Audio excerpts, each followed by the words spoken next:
और आगे बढ़ते हुए दिल्ली विधानसभा का रुख करते हैं। मुख्यमंत्री रेखा गुप्ता क्या कह रही हैं, सुनेंगे। एक में फिर दोबारा 1773 और करते करते करते जब आम आदमी पार्टी की सरकार आ गई, तब भी एक भी साल ऐसा नहीं है जब लोन नहीं लिया गया हो, एक भी साल। और मजेदार बात यह है कि किस परसेंटेज पे लिया गया, ये बड़ा इंपॉर्टेंट है।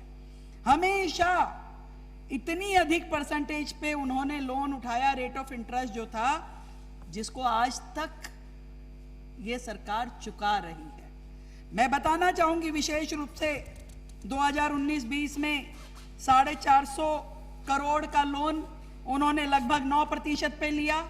20-21 में 9,500 का लोन लिया, वो भी लगभग इसी प्रतिशत पे लिया। 21-22 में 5,000 करोड़ का, 22-23 में फिर 3,200 करोड़ का।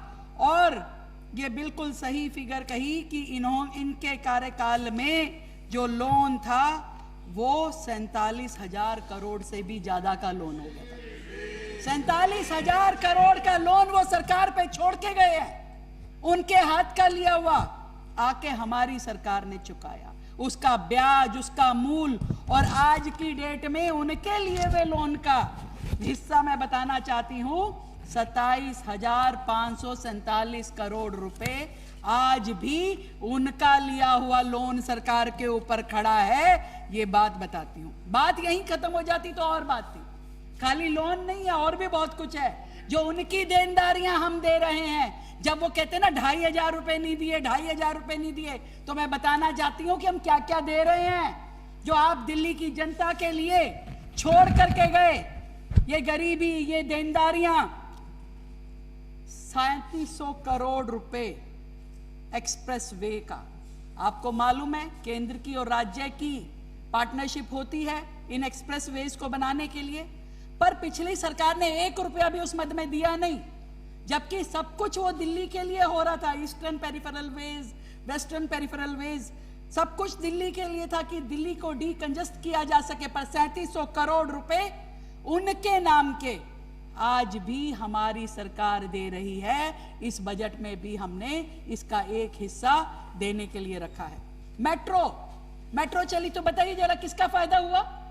आज लाखों लोग रोजाना मेट्रो में सफर करते हैं। पब्लिक ट्रांसपोर्टेशन का एक बेहतरीन ये एग्जाम्पल बन गया है, जिससे सड़कों पे डीकंजेशन होता है, ट्रैफिक जैम नहीं होता। आप कल्पना करके देखिए, मेट्रो के बिना दिल्ली का शहर क्या होगा, सोच नहीं सकता एक व्यक्ति। परंतु उन्होंने कभी 1 रुपया इस हेड में दिया नहीं।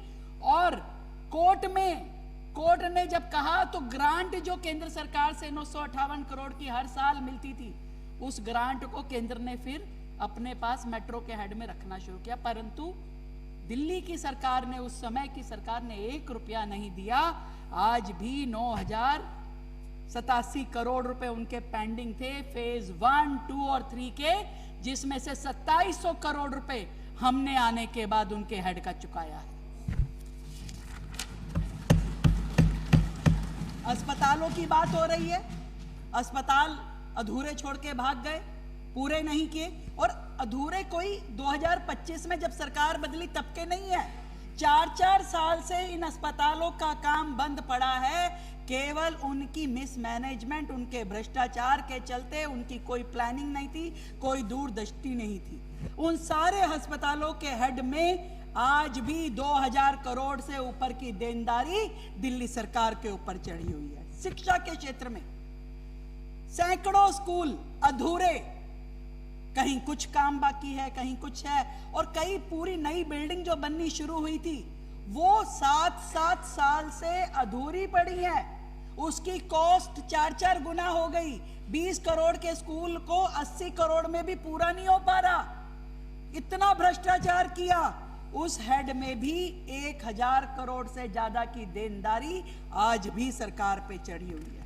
शर्म आती है मुझे ये सोच के भी कि कैसी सरकार थी, कैसे नेता बैठे थे। बच्चों की स्पोर्ट्स एक्टिविटीज के जो पैसे देने थे, जो इनाम देने थे, 24 करोड़ रुपए दिए नहीं खिलाड़ियों को। EWS वेलफेयर के 18 करोड़ रुपए दिए नहीं उन्होंने, ये आके हमने चुकाए हैं। स्कॉलरशिप के पैसे 17.5 करोड़ रुपए आके हमने दिए। अवार्ड के पैसे 14.5 करोड़ रुपए आके हमने दिए हैं।